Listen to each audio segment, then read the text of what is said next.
안녕하세요. 융달TV 융원장입니다.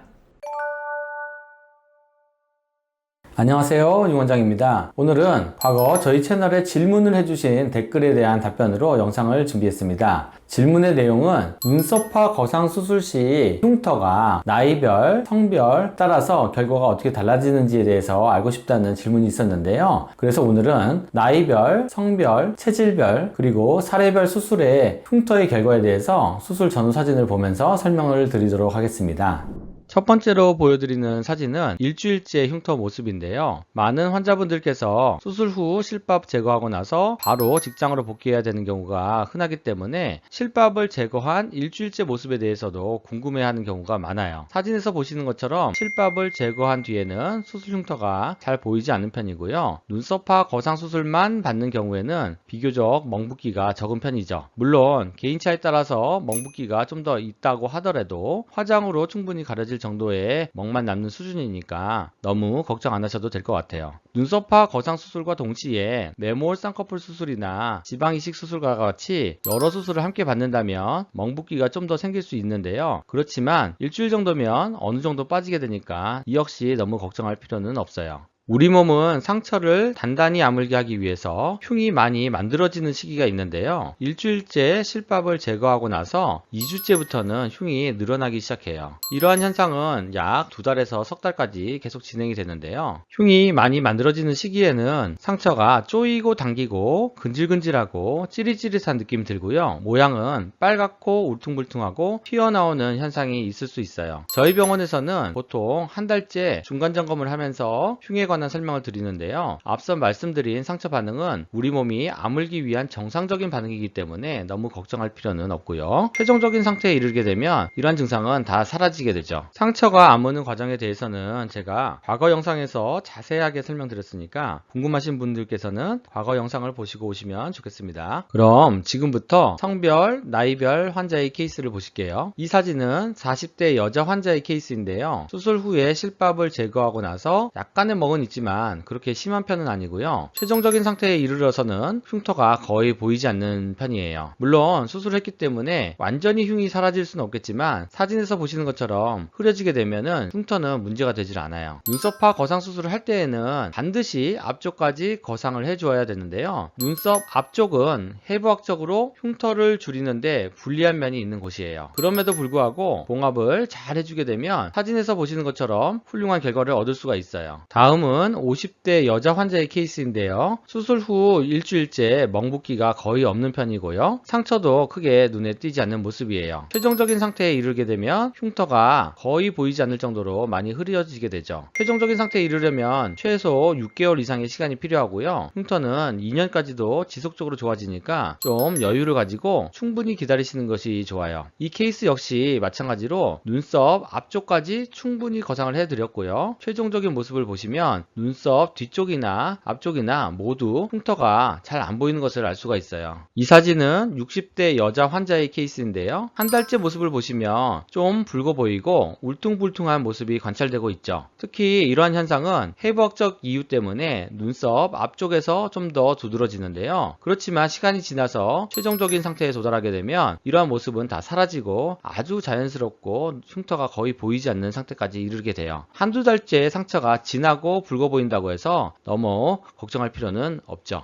다음 사진은 60대 남자 환자의 케이스인데요. 남자분들의 경우에는 눈썹 문신도 안 하고 눈썹 화장도 안 하시는 경우가 많기 때문에 흉터가 심하게 남게 되면 흉터를 가리는데 좀 불리한 편이죠. 그래서 좀 더 세심하게 수술을 해줘야 되는데요. 수술을 잘 해주게 되면 사진에서 보시는 것처럼 흉터가 거의 잘 안 보이게 되고요. 남자분들이라고 해서 흉터가 문제가 되는 것은 아니에요. 앞서 설명드린 여러 케이스에서 보셨던 것처럼 처진 눈의 경우에 나이별, 성별에 관계없이 결과가 아주 우수한데요. 정상적인 방법으로 수술을 잘 해주게 되면은 흉터는 크게 문제가 되질 않아요. 눈썹화 거상 수술을 디자인할 때 늘어진 피부의 양이 많으면 많을수록 잘라내야 될 피부의 양도 비례해서 늘어나게 되는데요. 그만큼 절개의 길이도 길어지게 되죠. 그럴 경우에 사진에서 보시는 것처럼 절개선이 눈썹의 앞쪽으로 넘어가기도 하는데요. 해부학적으로는 눈썹의 앞쪽은 흉터를 줄이기에 좀 더 불리한 면이 있어요. 그래서 이 부위를 수술할 때에는 좀 더 신경을 써줘야 되는데요. 신경을 써서 수술을 잘 해주게 되면 눈썹의 앞쪽이라고 해도 흉터는 크게 문제가 되지 않죠. 많은 병원에서 눈썹의 앞쪽은 흉터가 생기기 때문에 뒤쪽 위주로 수술하는 경우가 있는데요. 그런 경우에는 사선주름이 생기거나 눈 뒤쪽만 올라가서 인상이 사나워지는 경우를 초래할 수가 있어요. 앞서 보여드렸던 모든 케이스에서 눈썹의 앞쪽까지 거상을 충분히 해드렸었고요. 사진에서 보시는 것처럼 흉터는 크게 문제가 되지 않는 것을 알 수가 있죠. 이 사진은 20대 젊은 남자의 케이스인데요. 젊은 남자의 경우에는 피부가 두껍고 흉터도 더 많이 올라오는 경향이 있기 때문에 흉터를 줄이는데 여러 가지로 불리한 조건의 환자라고 볼 수가 있어요. 그렇지만 이러한 환자라도 꼼꼼하게 신경을 써서 수술을 해주고 시간이 지나서 최종적인 상태에 이르게 되면 사진에서 보시는 것처럼 흉터가 많이 흐려지게 되고 눈에 잘 띄지 않을 정도까지 되니까 20대 젊은 남자의 환자라도 너무 걱정할 필요는 없는 것 같아요. 이 사진은 20대 여자 환자의 케이스인데요. 마찬가지로 눈썹의 뒤쪽부터 앞쪽까지 골고루 거상을 해준 경우예요. 20대 여자 환자 역시 나이가 젊기 때문에 피부가 두껍고 흉터를 많이 만들어내는 경향이 있는 환자인데요. 셀라 성형외과만의 특별한 봉합 방법과 특별한 관리를 통해서 잘 치료를 해주게 되면 비록 나이가 젊은 환자라고 해도 사진에서 보시는 것처럼 눈썹 뒤쪽이나 앞쪽 모두에서 좋은 결과를 얻을 수가 있어요. 다음은 눈썹이 없는 환자에서의 눈썹파 거상 수술 케이스인데요. 몇몇 병원에서는 눈썹파 거상 수술 흉터를 눈썹으로 가려야 되는데 눈썹이 없으면 흉터를 가릴 수가 없어서 흉터가 보일 수 있다